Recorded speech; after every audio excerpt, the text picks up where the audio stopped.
लेकिन जब दूर के व्यापार होते थे, दूर का व्यापार, तो इसमें ना ये एक थोड़ा सा सिस्टम चेंज हुआ। वो उसके जगह पे करेंसी का सिस्टम आया। जैसे किसी को दिल्ली से सामान भेजना होता था कलकत्ता, दिल्ली से सामान कलकत्ता भेजना था, तो वो क्या करता था, दिल्ली के किसी व्यापारी को सोना दे देता था कि भैया ये लो, तुम सोने की 20 सिक्के रखो और हमको तुम इसके बदले में एक रसीद दे दो। 20 सिक्के रख लो, बदले में हमें रसीद रख लो, क्योंकि जाना है कलकत्ता, रास्ते में कोई छीन लेगा सोना तो दिक्कत होगा। रसीद रख दो, हमको ये रसीद दे देना, ताकि वहां वो रसीद दिखा देंगे। अगर हम वो रसीद जिसको जमा करेंगे, वो इंसान तुमसे आके 20 सोने का सिक्का या चांदी का सिक्का ले लेगा। तो ये रसीद का आदान प्रदान होता था कि हम कहीं जाते थे, सोना का सिक्का रखते थे, बदले में रसीद लेते थे, रसीद से व्यापार हो जाता था।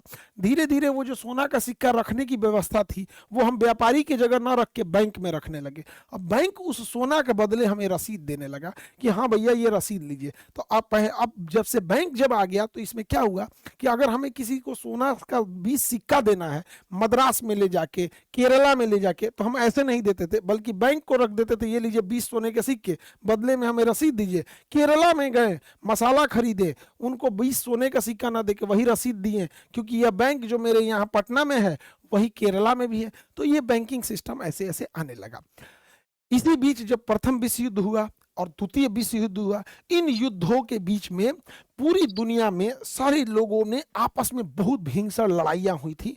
तो सोना जो रखा गया था, ज्यादातर सोना जो रखा गया था, वो ब्रिटेन से शिफ्ट होकर अमेरिका में जाने लगा। अमेरिका ने कहा हमारे बैंक में सोना रख लो, बदले में हमसे रसीद ले लेना। तो पूरी दुनिया ने अपना सोना रखा अमेरिका में, बदले में अमेरिका ने उन्हें रसीद दे दिया कि इसी रसीद से तुम व्यापार करना। तो सबसे ज्यादा सोना किसके पास आ गया? अमेरिका के पास आ गया। और पूरी दुनिया अपना सोना रखने लगी अमेरिका के पास। बदले में अमेरिका एक रसीद देता था कि ये रसीद जब आप हमको दिखाइएगा, ये रसीद हमको दिखाइएगा, बदले में अपना सोना लेके चले जाइएगा। जब फर्स्ट वर्ल्ड वार हुआ और सेकेंड वर्ल्ड वार हुआ, पूरी दुनिया की अर्थव्यवस्था तबाह हो गई, बर्बाद हो गई। और सबका सोना रखा हुआ था कहां पर? अमेरिका में। और अमेरिका सुपर पावर आया, एटम बम वगैरह था, तो सुरक्षित भी रखा था। एक दिन अमेरिका के राष्ट्रपति निक्सन ने पगलाया, और निक्सन ने पगलाया, कहा कि जितना लोग अपना अपना रसीद रखे हो ना, ये रसीद रखे रहो, हम सोना वापस नहीं करेंगे। सबका सोना हड़प लिया, सबका सोना हड़प लिया और सबको रसीद दे दिया। वह रसीदवा लेके घूम रहे हैं लोग, जिसको कहते हैं डॉलर। वही है डॉलर। अब हमारी मजबूरी है, हम ये डॉलर इसको देते हैं, यही डॉलर इसको देते हैं, ये डॉलर इसको देते हैं, तो डॉलर आपस में घूम रहा है। लेकिन अगर ये पूरी दुनिया के लोग इस डॉलर को छोड़कर पूरी तरह अमेरिका को चल गए और कहे कि ते अपना डॉलर पकड़, हमरा सोना दे, तो अमेरिका दे नहीं पाएगा। इसलिए अमेरिका को जिंदा रखने के लिए डॉलर को जिंदा रखना पड़ेगा। अमेरिका नहीं चाहता है कि कोई डॉलर को रिसीव करने से मना करे, इसलिए वो पूरी दुनिया को कहता है कि डॉलर में यूज करो। क्योंकि डॉलर अगर कोई नहीं लेगा, डॉलर जैसे हमको श्रीलंका का 1 लाख रुपया आ जाएगा, इंडिया में कोई श्रीलंका का 1 लाख रुपया नहीं लेगा, तो हम श्रीलंका में वापस करेंगे, ले पैसा। इसीलिए अमेरिका चाहता है कि डॉलर जब तक चलते रहेगा, कोई अमेरिका की ओर वापस नहीं आएगा। और जो डॉलर पे उंगली उठाता है, अमेरिका उसको बर्बाद कर देता है। सद्दाम हुसैन उठाए थे, बर्बाद कर दिया। लीबिया में मुअम्मर गद्दाफी उठाए थे, बर्बाद कर दिया। सीरिया में बशर अल असद उठाए थे, बर्बाद कर दिया। यमन में शेख अब्दुल्ला सालेह, बर्बाद कर दिया। होस्नी मुबारक, बर्बाद कर दिया। ईरान ने उठाए थे, तबाह कर दिया ईरान को। तो अमेरिका को है कि हमारा डॉलर से छेड़छाड़ नहीं होना चाहिए। लेकिन ब्रिक्स देश वालों ने कहा कि एक काम करते हैं, अकेले अकेले नहीं लड़ते हैं, अकेले अकेले नहीं लड़ते हैं, हम लोग आपस में ब्रिक्स देश में रसिया है, चाइना है, इंडिया है, साउथ अफ्रीका है, ब्राजील है। शुरुआत में इन देशों ने कहा कि भैया हम जब 44% जीडीपी रखते हैं, तो हम अपना व्यापार डॉलर में नहीं करेंगे, हम अपना एक नई मुद्रा लाएंगे। और 2029 तक संभवतः ये अपनी मुद्रा लाने वाले हैं। ट्रंप को इसी से डर है कि अगर ये अपनी मुद्रा ला देंगे, R5 ला देंगे, तो लोग डॉलर को यूज करना कम कर देंगे। धीरे धीरे जब लोग डॉलर को यूज कम करने लगेंगे और लोग R5 पे शिफ्ट होंगे, तो डॉलर वेस्ट पड़ा रहेगा, फालतू पड़ा रहेगा। तो लोग कहेंगे ये डॉलर लेके अमेरिका के पास है, डॉलर रखो और सोना दो, अमेरिका दे नहीं पाएगा। अमेरिका का मेन डर यही है। तो डी डॉलराइजेशन के ऊपर बहुत तेजी से वर्क हो रहा है। हालांकि हमारी अमेरिका के प्रति डिपेंडेंसी ज्यादा है, हमारा एविएशन इंडस्ट्री, हमारी लड़ाकू जहाजें सब विदेशों से ही आई हैं, चाहे फ्रांस हो, ब्रिटेन हो, अमेरिका हो या कहीं से भी। हमने तेजस बनाया भी तो उसका अपना इंजन नहीं बना पाए हैं। ये जो सवारी वाली जहाजें आती है इस पे डोमिनेट है या तो अमेरिका की बोइंग है या फिर एयरबस है यूरोप का। चाइना अपना खुद का बना लिया है, रसिया का अपना खुद का है। हम लोग इसमें बहुत पीछे हैं। हेलीकॉप्टर ना सवारी वाला और ना ही लड़ाई वाला हम लोग इसमें नहीं बना पाते, इस वजह से अमेरिका की डिपेंडेंसी है। और ऐसे समझिए कि जो ईरान के राष्ट्रपति मारे गए थे ना, वो भी अमेरिका का हेलीकॉप्टर था। तो बड़ा अमेरिका पे ज्यादा भरोसा नहीं कर सकते। हालांकि हम लोगों ने बहुत हद तक कई चीजों को डेवलप किया है जो पूरी दुनिया के सामने एक रोल मॉडल है। जैसे डिजी लॉकर, हम सबको कहते हैं, जितने स्टूडेंट हैं सारे लोग डिजी लॉकर यूज किया कीजिए। अपना इसमें ड्राइविंग लाइसेंस, अपना मार्कशीट यूज कर लीजिए, आधार कार्ड रख लीजिए, पैन कार्ड रख लीजिए। आपके मोबाइल में एक एप्लीकेशन आता है डिजी लॉकर। जो एयरपोर्ट पे जाते होंगे उन्हें लाइन नहीं लगना होगा, डिजी यात्रा, ना टिकट दिखाना ना कुछ, एक बार लॉग इन करके इसमें फेस दिखा दीजिए, आपके चेहरे से ही देख लेगा और बता देगा कि आपका किस जहाज में फ्लाइट है, आपकी फ्लाइट कहाँ पे है, मतलब सारा चीज आपका चेहरा देख के ही बता देगा, डिजी यात्रा। तो जो लोग फ्लाइट यूज करते हैं उन्हें समझ में आता होगा। आधार से आजकल इतनी चीजें लिंक हो गई हैं। हम लोग का तो दुनिया में सबसे बेहतरीन है आपका यूपीआई, इससे बेहतरीन है नहीं। तो मतलब पूरी दुनिया में इससे फास्ट और इतना स्मूथ यूपीआई ऐसा कुछ भी नहीं है। तो ये हम लोगों ने बनाया है, तो ये हम लोग की पहचान है। लेकिन कहीं ना कहीं हम लोग की डिपेंडेंसी अमेरिका पे आ जाती है, यहीं आके हम लोग फंस जाते हैं। जैसे अगर हम डिपेंडेंसी देखेंगे गूगल की, तो गूगल की चाल समझिए। गूगल जो है ना अपनी जाल में कैसे फंसाया है। तो गूगल ना सबसे पहले नोकिया को खाया, क्योंकि नोकिया मोबाइल चलता था सिम्बियम नाम के सॉफ्टवेयर पे। इसने सिम्बियम को उड़ा के एंड्रॉइड लाया। तो सिम्बियम बटन वटन वाला था, सांप वाला गेम खेलते थे हम लोग, लेके एंड्रॉइड पर। अब जैसे आप एंड्रॉइड खरीदेंगे तो इस एंड्रॉइड को स्टार्ट करने के लिए गूगल अपना एगो मेल बनवाएगा, जीमेल। नहीं बनाइएगा तो 5 गो नौटंकी करेगा। तो आप कहेंगे चलो ना बना लेते हैं। तो पहले गूगल आपको सिम्बियम पे ले गया एंड्रॉइड से, अब ले जाएगा एंड्रॉइड से जीमेल पे। अब जब जीमेल खोल लेंगे, एंड्रॉइड खोल देंगे, तब जाके आपका कोई मोबाइल स्टार्ट होगा, नहीं तो स्टार्ट करने में 9 दिया 13 जला देगा। उसके बाद अब आपको प्ले स्टोर में आना होगा कोई भी चीज को डाउनलोड करने के लिए, चाहे वो यूपीआई कीजिए, जोमेटो कीजिए, या फिर आपका स्विगी कीजिए, व्हाट्सएप कीजिए, फेसबुक कीजिए, ये से सब लेके आना होगा यहाँ पे। अगर आप इस पे नहीं जाएंगे तो फिर आपको क्रोम पे ले जाएगा। लेकिन ससुरा फंसैले रहेगा वही अपने आप में, इतना ना नचा उचा के फंसाया रहता है जिसका कोई हद नहीं। आप कोई भी एप्लीकेशन, स्नैपचैट, इंस्टा, सबको देखेंगे इसी से अटैच है। और इन सब का कोई ईमान धर्म नहीं है। कब पलट, हम ही नहीं कर रहे हैं कि आज ही खत्म कर देगा, लेकिन रसिया में इसने रोक लगा दिया था। रसिया में ही सब रोक लगा दिए थे। खुगला कितना है आप ऐसे समझिए कि हम लोग जिस देश में जन्म लिए उस देश के गली मोहल्ले को गूगल मैप को पता है कि कौन रास्ता दाहिने जाता है, कौन रास्ता बाएं जाता है, किस हद तक पेनिट्रेट किया हुआ है। और आप समझिए अगर ये सब जो होते हैं ना बड़ा सॉफ्ट गेम खेलते हैं।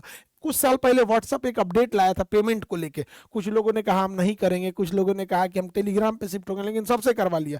ये जो बात आप सुन रहे हैं ना, अभी जो वीडियो देख रहे हैं, ये भी गूगल के यूट्यूब पर चल रहा है यहाँ पे। तो टू मच डिपेंडेंसी अच्छी चीज नहीं होती है, हमें स्वयं के उस पर जाना चाहिए। हालांकि हमें से वर्स्ट कंडीशन के लिए रेडी रहना चाहिए, क्योंकि कोई भी चीजें बता के नहीं आती है। किसी को पता था कि ट्रंप ऐसा टैरिफ लगाएगा, और अंग्रेजों का कोई भरोसा नहीं है। जलियांवाला बाग में हत्याकांड करके जनरल डायर को इनाम देने वाले थे सब। यहाँ की अंग्रेजों का कोई वो नहीं होता है। इंग्लैंड की महारानी हमारे यहाँ सोन चुरा के माथा में पहनने हैं कोहिनूर हीरा।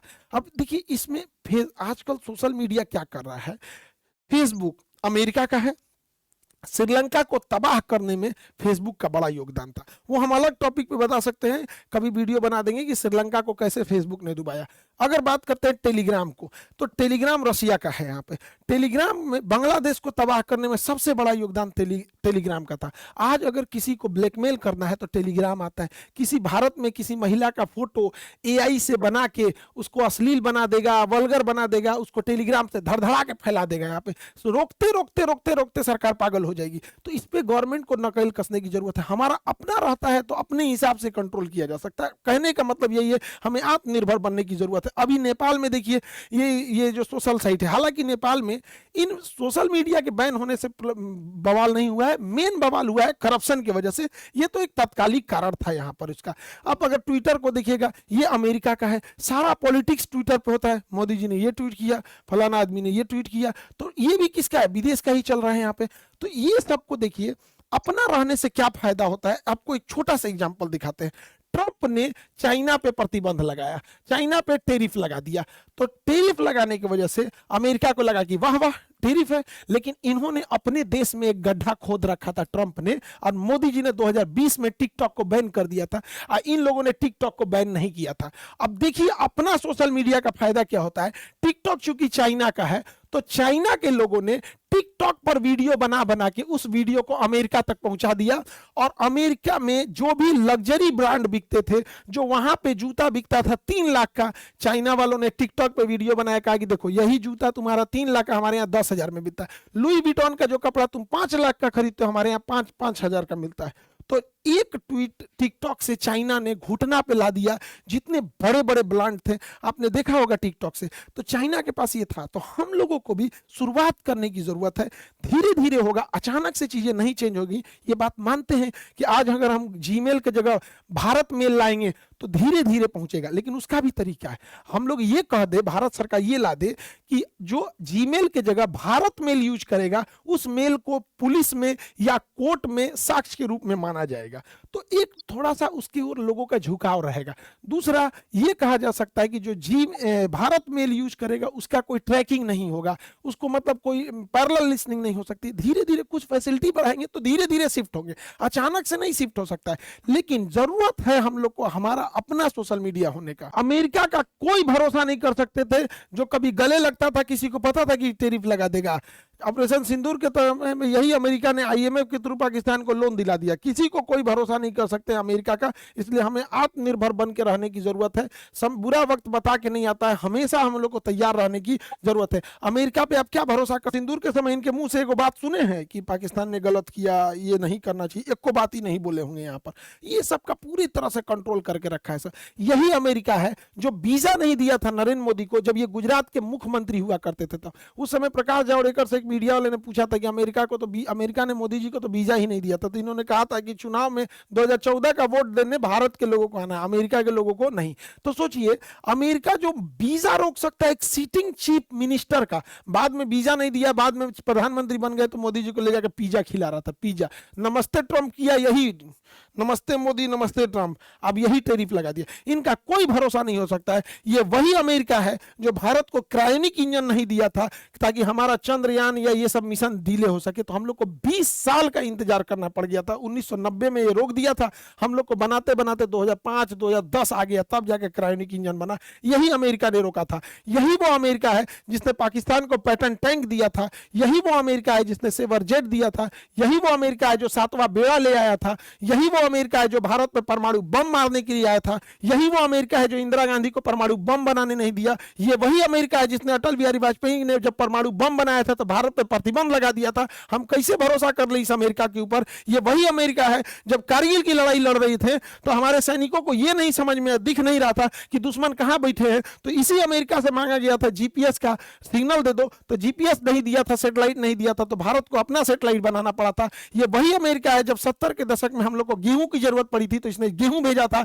जब गेहूं आया तो पता चला कि सुअर को खाने वाला गेहूं इसने भारत को भेज रखा है। ये वही अमेरिका है जहां पे अगर याद कीजिए तो IC-814 हमारा विमान हाईजैक हुआ था और हमारे विमान हाईजैक को ये कंधार लेके गए थे सब तालिबान की मदद से। ये वही अमेरिका है जिसने तालिबान से 20 साल लड़ाई लड़ा था, आज तालिबान से बैठ के हम आपस में टेबल टॉक करता है। अमेरिका पे आप कभी भरोसा नहीं कर सकते। ये वही अमेरिका है जब लॉकडाउन लगा था, कोरोना के टाइम लगा था, तो भारत एक ऐसा देश था जिसने पूरी दुनिया को वैक्सीन दिया था, लेकिन ये वही अमेरिका है जो भारत से वैक्सीन लेने के बावजूद भारत को दी जाने वाली सिरिंज और बहुत सारे मेडिकल इक्विपमेंट पे प्रतिबंध लगा दिया था। यह बात हकीकत है कि गूगल जैसी बड़ी कंपनियों को अपना प्रॉफिट दिखता है, लेकिन क्या अमेरिका पे भरोसा किया जा सकता है? क्या हम अपने 140 करोड़ लोगों को गूगल के रहमो करम पे छोड़ सकते हैं? हम लोगों को जरूरत है अब अपना प्लेटफॉर्म बनाने की, अपने इंडिपेंडेंट रहेंगे। यदि आज शुरू करते हैं 10 साल बाद बनाएंगे, लेकिन अगर शुरू ही नहीं करेंगे तो कभी नहीं बना पाएंगे। आप क्या सोचते हैं, बनाना चाहिए या गूगल पे ही डिपेंडेंट रहना चाहिए? और प्रधानमंत्री मोदी जी का बहुत बहुत आभार और धन्यवाद जो उन्होंने जीएसटी को कम किया बहुत सारे चीजों पे, खास करके मेडिकल इक्विपमेंट पे, क्योंकि अभी हम बहुत सारा हॉस्पिटल, ब्लड बैंक, ये सब चीजें, डायलिसिस वगैरह डाल रहे हैं, तो उससे मशीनों को खरीदने में बड़ा सस्ता हुआ है। तो इसके लिए बहुत बहुत धन्यवाद।